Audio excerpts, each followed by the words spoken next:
Hey, how are you? Hello, everyone. Can you hear me?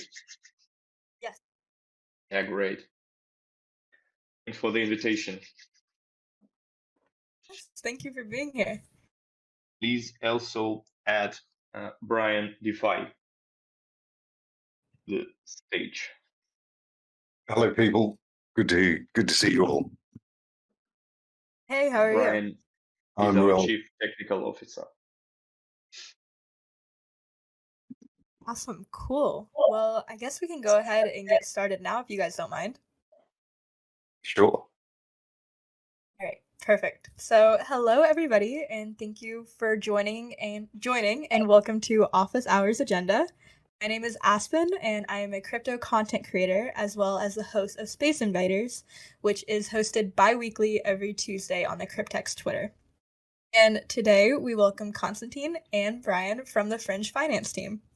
So, how are you guys?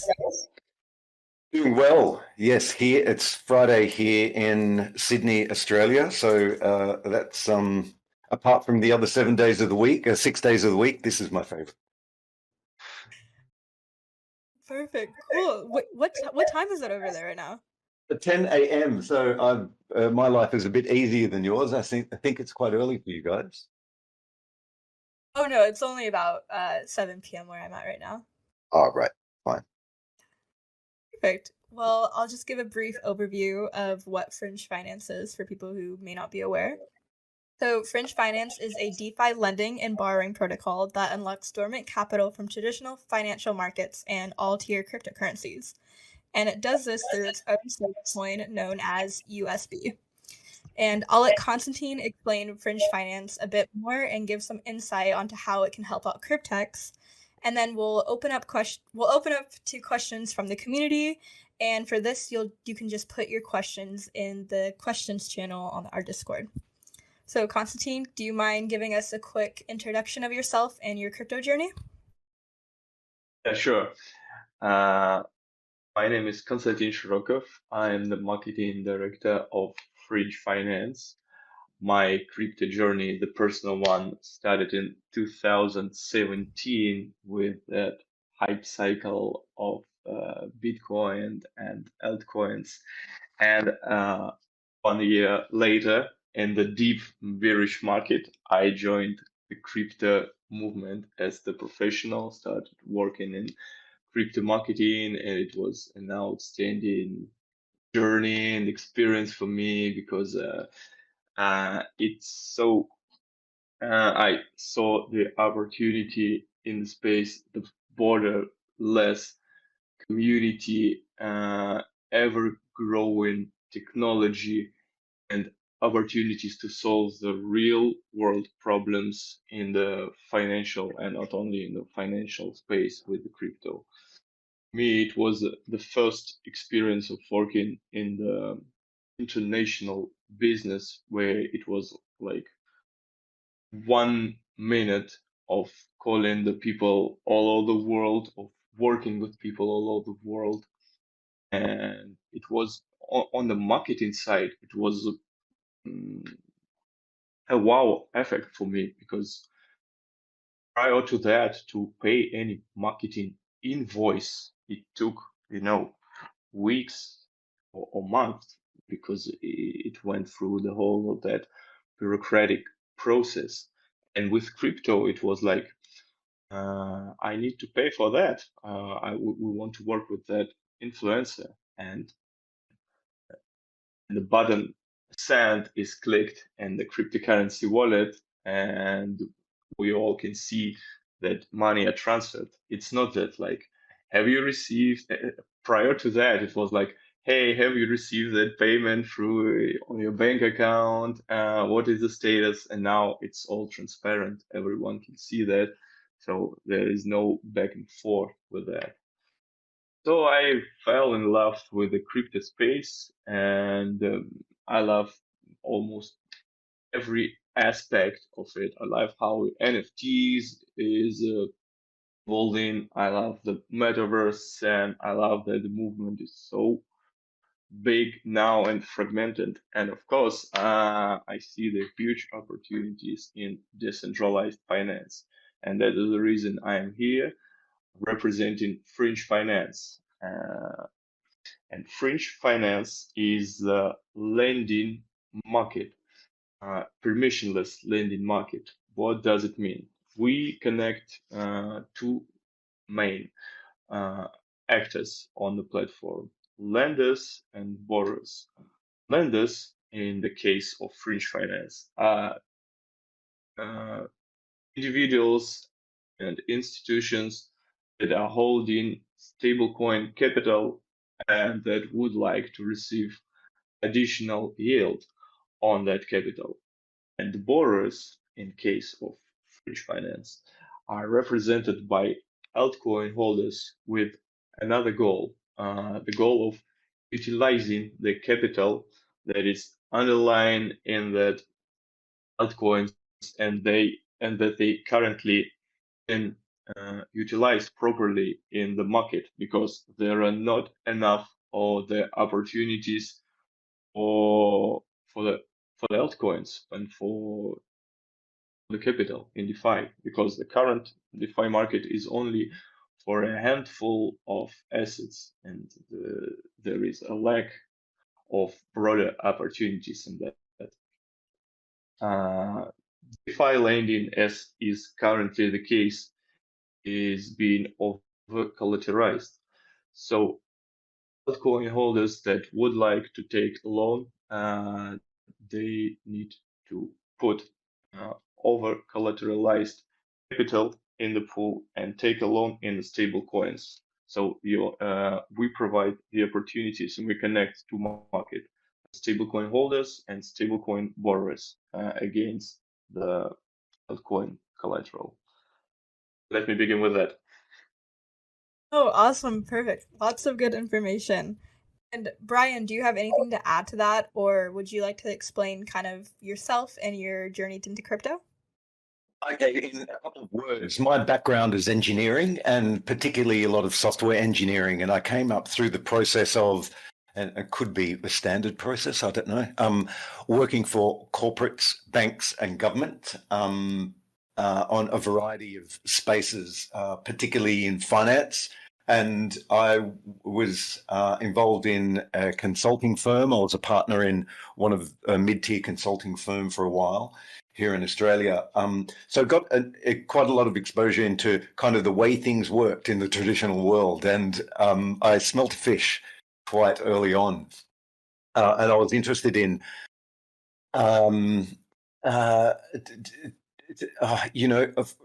ending corruption, if you like, in the traditional financial systems. And then in 2013, some of my friends in my cohort said, Brian, you need to look at Bitcoin.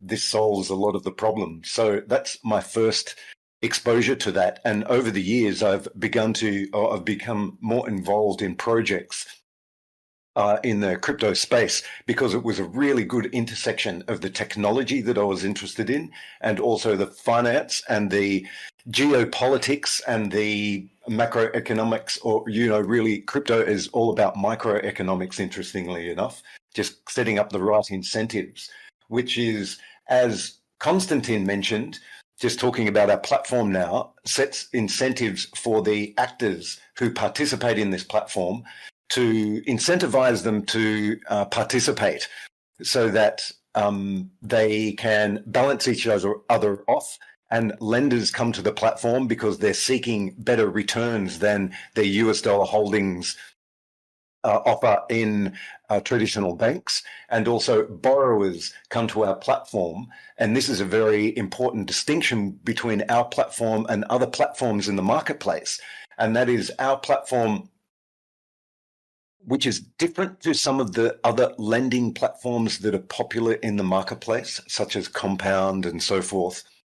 Our platform focuses on lenders who otherwise may not be able to deploy or utilize their assets widely in the DeFi ecosystem. And we focus on the holders of small cap, or the smaller and more volatile altcoins out there. And there's hundreds of billions of dollars of these coins, and we want to create, or we're creating and just about to release, a platform that allows them to deploy their capital to take out stablecoin loans. And this is not only great for just general consumer holders of or retail holders of those coins, but the projects themselves that have large treasuries of their altcoins, they can deploy their project coins, their altcoins to our platform to take out stablecoin loans to then fund further development and operational activities within their project. So we see this tapping into a great market, and it offers great opportunities that aren't available to these actors and the holders of smaller altcoins elsewhere in the DeFi ecosystem. So that's really it in a nutshell. No, awesome. Like absolutely genius idea. So does or sorry, excuse me. Who are like the co-founders of Fringe Finance and like the key contributors? Co-founders, this vision was by Paul Mack, the CEO of Fringe Finance. And early on, he brought myself into the project, and we have various members and partners who help us bring this to market. And as Konstantin mentioned, he is the marketing director for this project. And so not all of us are founders, but working with this team has proved to be one of the most amazing experiences in my life.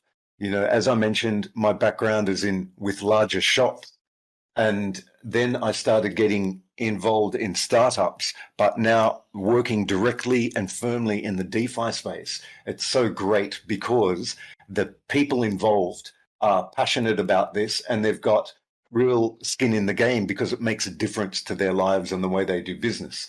And Konstantin, for example, I'm going to blow his trumpet, so the figure of speech is. It's such a pleasure to work with him because he has such a discipline in the marketing space and has worked in the DeFi and crypto space for a while, so understands really how it operates. And it's just so great to work with people like this.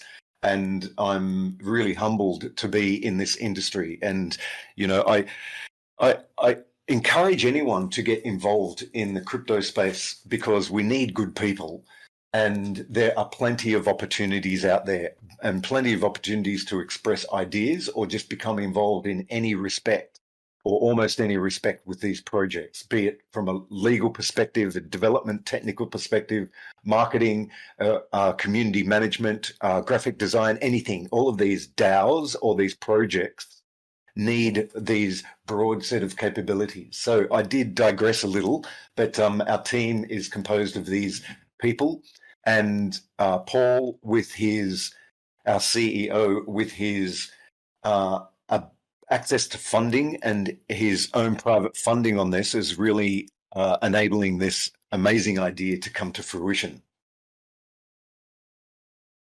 Awesome. And you did mention like everyone getting involved in the crypto space and things like that. Is there any opportunities for people to get involved in Fringe Finance? And if so, like how would they go about that? Okay, we're just about to launch to market, and we anticipate our team will need to grow. So what I would suggest is people to keep an eye out on our community channels, such as Twitter and Discord, and our website, or our new Discord, which will be coming live soon, and Telegram, and just keep an eye on what our evolving needs will be, and we'll post new job requirements up on our website also. So, and that goes for any project really, but so I can't answer that specifically at the moment, but watch this space. That's all I will say. Yeah, and as with the case with such markets as decentralized finance and with broader crypto market, you can be a community member, become a further community member, bring value to the project and to other users, and become more involved and later start working for the project. So we are planning also to have an ambassador program. We already have local communities, Spanish-speaking one, Hungarian-speaking one, Russian, and the guys who work in that communities, they are volunteers. So they was like, hey, we would like to set up the community because we see an interest of the product that you are bringing to the market among the people in our language. So it is the case also with Fringe Finance. If you see any value that you can bring, if you believe in the idea that crypto market should be a DeFi market and opportunities should be available for everyone, you can just do it and you can help the project and we can consider you later to join. Awesome, perfect. And I know we touched on this a bit ago, but can you explain a bit more how Fringe Finance is different from Rari or Elisir and how and just different various permissionless lenders that already exist in the space? Yeah, Konstantin, would you like me to try and field that one? Yeah, on the technical perspective of that. Okay, so as I mentioned, there are many, and as Aspen, you alluded to, there are other lending platforms out there. The DeFi space is quite large, and the lending platform space is quite large. Now, as I referred to earlier, a lot of these other lending platforms, quite logically appeal to the biggest market they possibly can, which is a fairly contained list of the larger coins and most popular coins that are out there, because that allows them to build a platform that has probably less moving parts and capture a certain market size. With Fringe Finance, when there are gyrations in the marketplace and passion in the holders of these small or coins for the small projects, those users can't easily deploy their capital. So we have looked closely at what it takes to engineer a platform to support that. And what that refers to is these smaller cap altcoins and tokens tend to be more volatile in terms of their price history in the market. And for a lending platform, that's quite an important consideration to really engineer a platform that can handle the more volatile price movements of the assets. Because as Konstantin mentioned earlier, taking out loans requires posting up collateral so that loan positions are over collateralized. And what that means is that collateral needs to always be above a minimum collateralization level so that that loan and the whole platform remains solvent and lenders are protected and all users of the platform ultimately are protected because the platform remains stable. Now, we have engineered some particular aspects of our platform to be able to handle that particularly. And essentially what that means is we have a few controls that allow the specific nature of these small altcoins to be considered. And some of the characteristics of those tokens are there is, for example, generally less liquidity in the open trading marketplaces for these tokens, which means there will be limits that we place on the amount of borrowing that will be lent out against the collateral for any given token, so that if there's price movements, liquidators can come in and liquidate positions willingly, knowing that there will be adequate liquidity in trading platforms to be able to dispose of the assets that they, or the collateral assets that they win in a liquidation event. So some of this engineering focuses particularly around enabling those liquidation processes to be as efficient as possible. And we have built quite what we think is a robust token assessment process, and we have posted all of this up in Medium, on Medium articles, so people can look at this on our website to understand how we go about assessing a token and defining the parameters that we establish in our lending platform for each of those tokens. And the parameters are the loan to value ratios, which is essentially the amount of borrowing that can be undertaken for a given amount of collateral value that is posted up by the lender, by the borrower, and the liquidation reward, the percentage, which is a percentage of, if you like,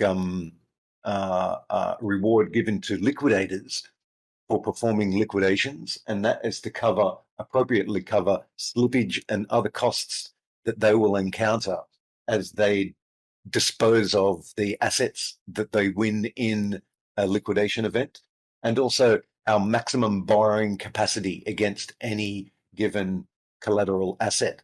So we go into really good detail in that Medium article. So I invite people to have a look at our website, have a look at the parameterization modeling that we use, and it's depending on whether people enjoy that sort of stuff. And strangely, I do enjoy that sort of stuff. It can be a good read. So that's a little bit about how we differ and where we're targeted in the marketplace, because we see that whole untapped market of these altcoins and also the projects for those altcoins now being able to deploy their treasury or deploy their altcoin assets and really use it elsewhere within the DeFi ecosystem. So we're really untapping something that is not appropriately tapped at the moment. Yeah, Awesome, let me thank add you. to that. Sorry, go Let me ahead. add to that we have another model of the project that from the ones that you have mentioned.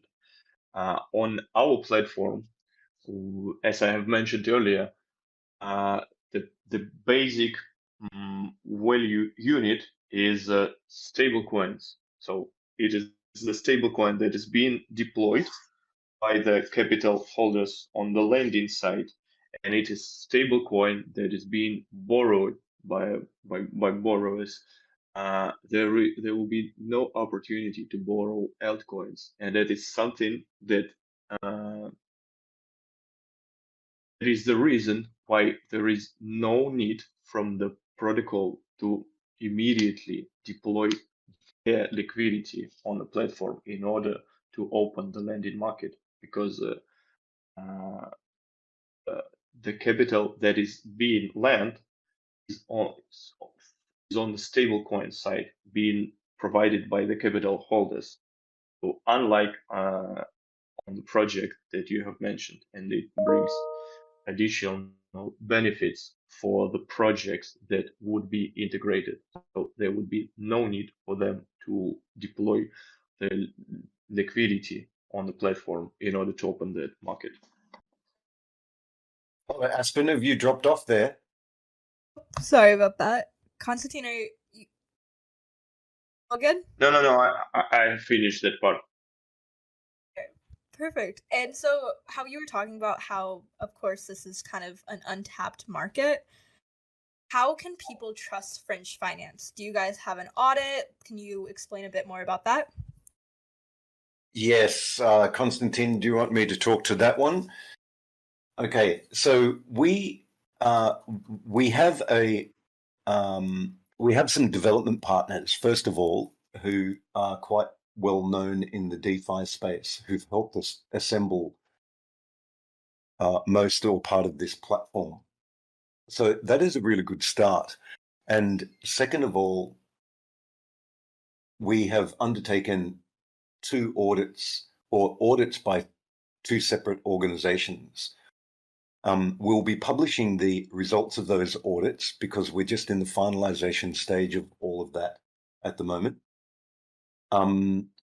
We also, so that's quite important. I think it's quite interesting to see some of the unfortunate DeFi hacks that have occurred of late, well, or just over the history of DeFi, have occurred on platforms that have not been properly audited or haven't been audited.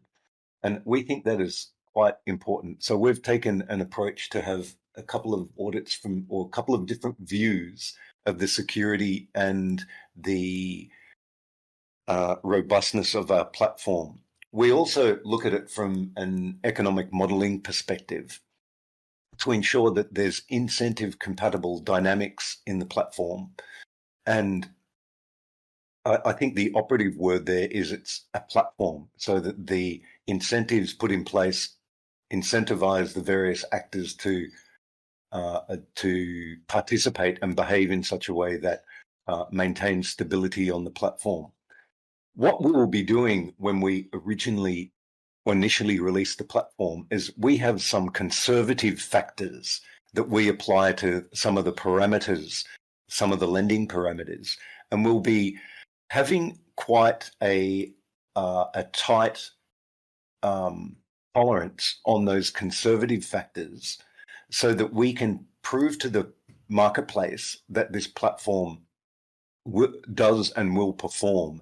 And over time, we'll be able to relax some of those conservative parameters or conservative factors to free up more capital efficiency in the platform. Now, so there's, in short, I think there's a couple of answers to your question, which is we have multiple audits. Second of all, we have controls in there to enter the marketplace in a very conservative manner, given it is a bit of a new paradigm that we're attempting to deliver to the market here. And over time, the market will develop faith and realize through the continued operation of the platform that it is stable and will be able to increase the capital efficiency and bring more users and help scalability on the platform. Hope that answers your question there. Yeah, perfect. Thank you so much. And how can Fringe Finance help out the Cryptex community and protocol just as a whole?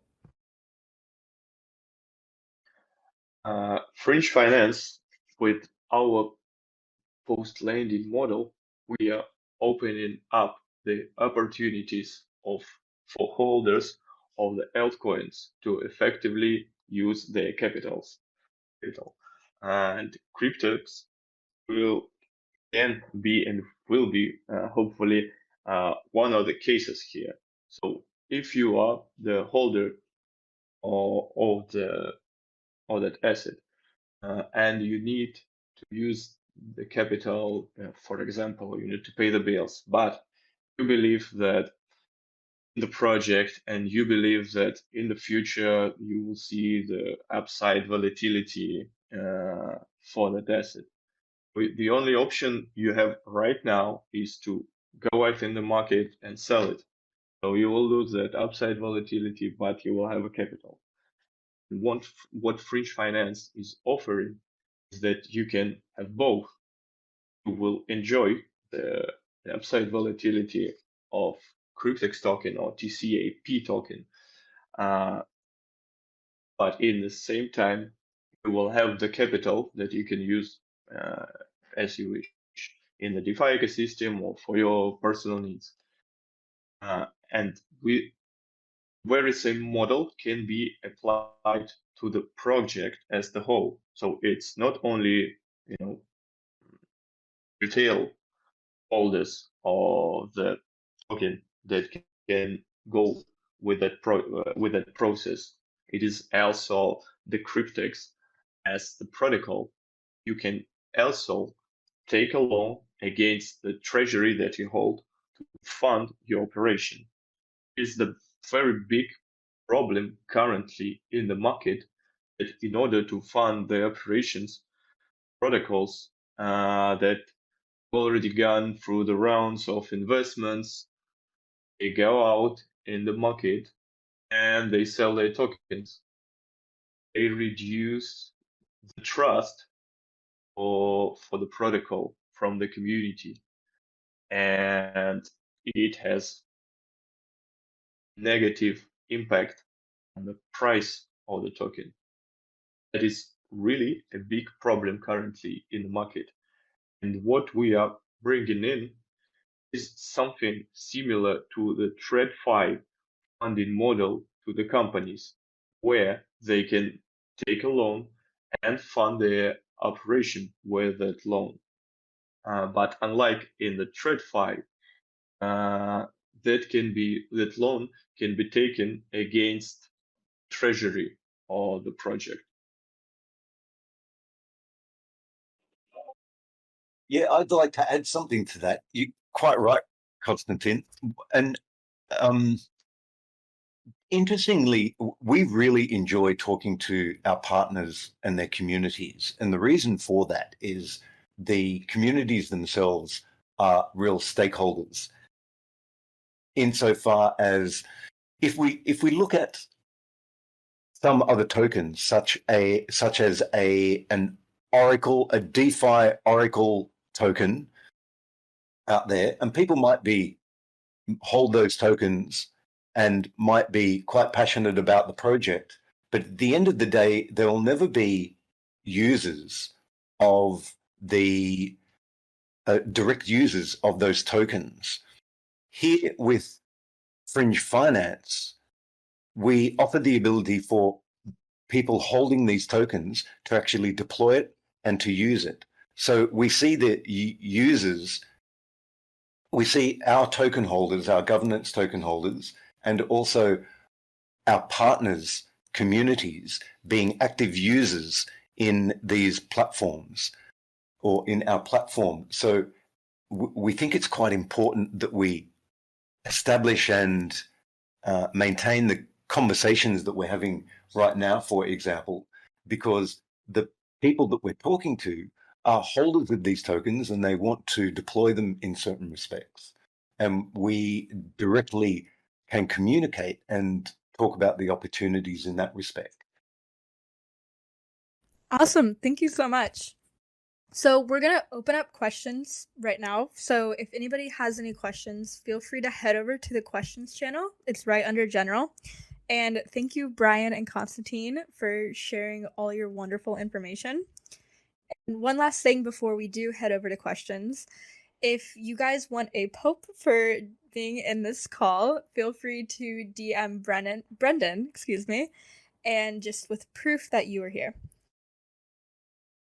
Hey guys, I'm gonna hop in here. I got a couple of questions for you. So, what are some requirements, for projects or tokens that are needed in order to get on Fringe, or like what will that process look like? Like, is there a requirement for like a Chainlink Oracle for price, or is it just Uniswap price Oracle? I'm just curious a little bit more about like the requirements or the steps needed from the project side in order to get this stepped up. Yes, I can talk to that one. There are a number of factors, but talking about a reliable price feed, that definitely is one of the important factors. At the moment, we are supporting Chainlink price feeds. And the reason we're doing that initially is because Chainlink has a due process whereby they will only list tokens that have that meet certain thresholds in terms of liquidity, in terms of number of exchanges that both DEXs and SEXs that support trading for those tokens, and where they can get a distributed price feed that they can normalize to provide at the end of the day, a reliable price feed. Now, there are other mechanisms in place. As you mentioned, a TWAP, a trade weighted average price on something like Uniswap, and they could quite potentially be viable. However, what that means is there is a single source for the price, and depending on the liquidity available for any given token in a TWAP or a single DEX, a single source of trading, there is potential for that price to be manipulated by a price attack. And that has been the source of a number of DeFi hacks or attacks of late. So that's something that we do look closely at. And there are new distributed price feeds coming online at the moment, particularly through API 3 and their beacon technology. And that's something that we're looking closely at. So there are a number of, generally that price feed robustness and integrity matter is a key consideration in us determining the requirement to list on Fringe. Other aspects are, as I mentioned, the parameter modeling that goes around how we set the lending parameters for any given token. And essentially, we have a sausage machine of automation that assesses a token, looks at the market, looks at the historical volatility, looks at the available liquidity, and looks at slippage and so forth. And then that pops out the parameters that we will be comfortable in defining for lending for that given token. And so what that means is it's a variable threshold insofar as even for smaller coins, we will be able to, for smaller tokens, we will be able to offer some lending capability. It just means some of the limits on the lending that we're able to offer for that coin will necessarily be a little smaller, and we'll reassess that over time so that we can enhance the lending capability against those coins. So that's and what is going to be borrowed? It's not. I understand that that it's a stable coin. Now, is it going to be like a selection of stable coins that exist, or is this going to be like a new one that Fringe is issuing? Okay, so there's two answers to that question. Initially, with our primary lending platform, we'll be supporting the ability for borrowers to borrow popular stablecoins. And in the first instance, it will be USDC, which means they can then go deploy those USDC loans quite widely in the DeFi ecosystem. We'll be adding further stablecoins to be lent out on our primary lending platform. And we have under development at the moment one of the next roadmap items, which is our stablecoin platform for what we call our US dollar pegged stablecoin. And this stablecoin is very similar to some other crypto-backed stablecoins out there, such as DAI. And the difference really is that we support different collateral types, and we have the engineering, as I've mentioned earlier in this discussion, that we apply to that. And we have quite enthusiastic investors and institutional actors who are willing to establish liquidity for our USB stablecoin in the marketplace so that it becomes ubiquitous and has great utility broadly in the DeFi ecosystem. And the intention with that is for us to uphold our pledge to our initial coin offering purchasers to establish a platform that has great utility, that gives them the opportunity for adding or increased value, which is through increased adoption of the platform, the ability for us to collect fees and distribute part of those fees to our governance token holders, as well as through the continual income and fee and dividend earning capability to bolster and increase the price of our Fringe governance token? I want to add to that. First of all, fortunately, CDX token has Chainlink feed, so this technical requirement is met. And with TCAP, while there is no Chainlink Oracle at the moment, as Brian has mentioned, there will be an opportunity to use another mechanism that is called Beacon in order to integrate the tokens that lack Chainlink or other major price feeds at the moment.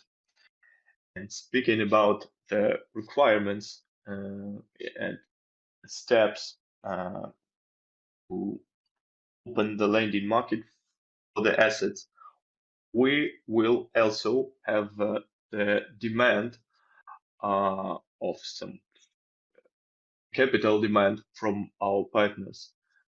But that is not, fortunately, that is not the case for our early partners with whom we've studied and had a commitment prior to the platform launch or at the early day or the platform, as is the case with our current partners like Pink, Polygon, Bancor, IOTX, Elrond, Tomochain, and almost 30 others. And I would not hide that we are interested in the fringe finance exposure to the communities. And I want to say thank you to the guys for the invitation and the opportunity to speak about fringe finance here today. So there is also the requirement on our side to go through the cross marketing process, but we also provide a lot of the opportunities on our side in order to showcase the project of our partners to fringe finance communities. For example, we host Twitter space, also one time bi-weekly with our partners, and we would like also to invite Cryptex to that to tell more for our audience about what are you doing. And I think the idea that you are bringing to the market is great with TCAP token, because it's something like fringe finance is easy, the access to DeFi markets. TCAP is easy in the investment process for for everyone in the market, because there will it is so complicated to keep an eye on everything that is going on in the market to select the assets and be available to just have investment opportunities in the market as a whole. I think that is a great development. Thank you. No, yeah, we really appreciate that. And it's nice to hear that, teams like yourselves are unlocking liquidity for a variety of different projects. We all know kind of how the process is these days, or what the options are out there. So it's nice to hear that, Fringe Finance is coming at it with a bit of a fresh viewpoint on it. So look, I know there's almost 30 people that are in the audience right now. If anybody has any questions or is curious about anything else, please pop into the questions channel in general. Let's hear from you. I know that we have one question in here, and I believe we've kind of gone through and answered this already. So if anyone has any other questions, please do pop a question in there. While we're waiting, either for some folks to pop in here on some questions or not, I guess I just had one last question, for you, and I wanted to speak a little bit about just another question about like the protocol design itself. So is it like individual like pools or vaults where you're depositing, let's say in the scenario of CTX, and you are borrowing off of that will have, you know, a different rate, or all of these assets getting like pooled together in more of like a compound style, and everything that's being borrowed is more of a, you know, like the same rate for everything. Just how is that set up or structured? Brian, can you take that one? Now, I lost a little bit about that question there. I'm very sorry to say. Is there any chance, Mats, you could just quickly summarize it? Sure. So when a user, like how the protocol is set up, is a user depositing and borrowing from a like a locked pool like that, where you're just borrowing against that one collateral type that's in there, or is it more like a compound style where there are a number of pooled assets that can be deposited that are being borrowed against? Yes. Okay. I understand. Okay. The way it works is lenders deposit to a pool, and borrowers draw from that pool. So it is not one-to-one. It's very much the lenders are exposed, if you like, to the broad set of borrowers, and they will be supplying their assets to borrowers using a whole variety of collateral assets that collateralize the borrower's loans. Now, the borrowers paste their collateral into what we call a collateral safe, and that is particularly tied to that borrower. And we don't have pools of collateral. It is very much for that single borrower. They post their collateral to a collateral safe, and that is used as a basis for them being then able to draw down from the pool of assets or capital that the lenders have provided. So that's that in a nutshell. So it's somewhat similar to Compound in that respect.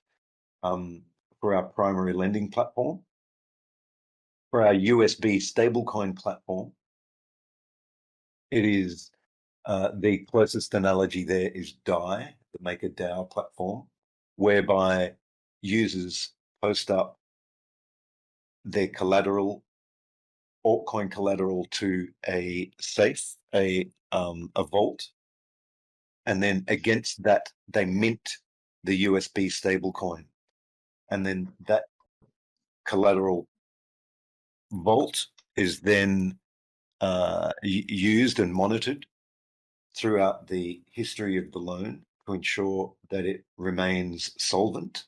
And if the borrower permits their position to become below our minimum collateralization level, which I'll still say is above the solvency level, that gives liquidators then the opportunity to liquidate that single position, whereby a liquidator repays the loan so that the lenders or the borrowing aspect of the platform remains whole, and they receive an equivalent amount of the collateral plus a bonus. And that bonus, that liquidator reward, is the incentive to help ensure the platform remains stable. So that's a little bit about the mechanisms with regard to our primary lending platform and our USB stable platform in terms of capital pools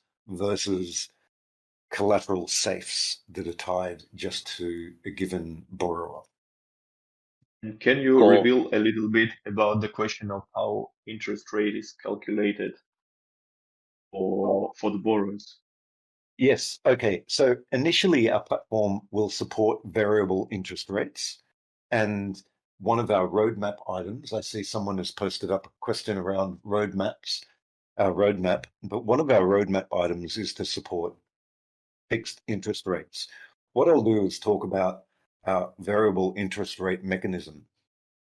And this is employed by other lending platforms And we think this is quite sound because it introduces or enables game theory optimization, whereby the incentive compatible mechanisms incentivize the various actors to participate in the platform to maintain its balance, if you like. What I'm referring to here is a variable interest rate means, depending on the utilization ratio of the lending pool, the interest rate charged to borrowers and hence awarded to lenders will vary. And the mechanism there is when the utilization rate increases, which means when borrowers borrow more and more of the capital pool available deposited by the lenders, then the interest rate will algorithmically increase. And what that will tend to do is attract additional lenders to the platform because they know they can obtain a better interest rate, and it will slightly discourage new borrowers to the platform. And so that will tend to balance out the utilization ratio. And as new lenders are attracted to the platform, the interest rate, the utilization rate will decrease, and therefore the interest rate will again automatically and algorithmically adjust to lower. The interest rate will lower and therefore attract more borrowers to the platform. So that dynamic is employed quite successfully with some other platforms. We consider that the appropriate and most market efficient way to establish and operate a lending platform, to leave it open to the market to decide. Awesome, perfect. And we do have a few other questions just from people in the chat. So someone asked, how did you guys decide on the name Fringe Finance? Okay, so the logic behind that is fringe, as the name implies, is on the edge of things. And what that means in respect of our vision and our purpose is that we're not necessarily playing in the mainstream part of the market that has a lot of existing facility. We are untapping the long tail and operating on that more fringe aspect of the market. But as we've discussed throughout this discussion, we've got good engineering in place to ensure that it isn't fringe as in your crazy aunt who is a flat earther and is way out there on the fringe. It's just a matter of we're looking at that non-mainstream market and untapping that. Awesome, perfect. And we have a few other ones. How many tokens will Fringe initially support on the platform, for borrowing and lending? Initially, we'll have one lending token, which will be USDC. We'll increase that over time. And the borrowing tokens, which are the collateral tokens, in the first release, we'll have 6 of those. And we have the mechanism, as I mentioned before, of automation to assess new tokens to bring those on a handful per month. So we anticipate that it's fairly automated, that process, and we'll be bringing further automation to it. And so long as our requirements are met for a token to be listed, we can quite readily bring each token into the marketplace. We anticipate in time that there will be many dozens, if not hundreds, of tokens that we support, but we'll see that over time. We currently have an agreement, and we have announced that like 26, if I'm not mistaken, projects and tokens that would be integrated. But as Brian already said, the process of integrating will be gradual. So we'll start with the first batch and then see how it works and then add additional tokens to the platform. We will start with the most conservative ones, the most liquidity and available markets. Awesome. Perfect. So since we are about at the hour, we're going to wrap it up all here. But I want to thank you guys once again for joining us. And thank you, Brian and Konstantin, for sharing all this wonderful information with us. It's been a pleasure. Thanks for having us. And we look forward to perhaps talking to you guys again in the future soon. Thank you so much, guys, for the invitation and the opportunities. I see the big option in the market for the thing that you are doing, and I think that's a great idea. And that was the first reason I came to you to speak about integrating and creating a landed market on the Fringe. So we appreciate that. Thank you. Thank you so much. And yeah, we look forward to continuing the conversations. I know for anybody that is not here with us right now, we did record this conversation and we will be sharing it, with them. So we look forward to gathering more feedback from the community, and yeah, look forward to keeping our conversations going in Telegram. And thank you guys very much for being here with us. It's exciting to hear what you're doing, and we wish you nothing but success. Thank you so much. If you have any other further question, you can come to our Telegram group. It's called Fringe Finance, and ask questions directly to me, Brian, or any other team members. Would be great to see you there. And I will have a look at the further questions on the questions section channel on this Discord, and I'll try and give some answers to those. Just wrapping up from this session.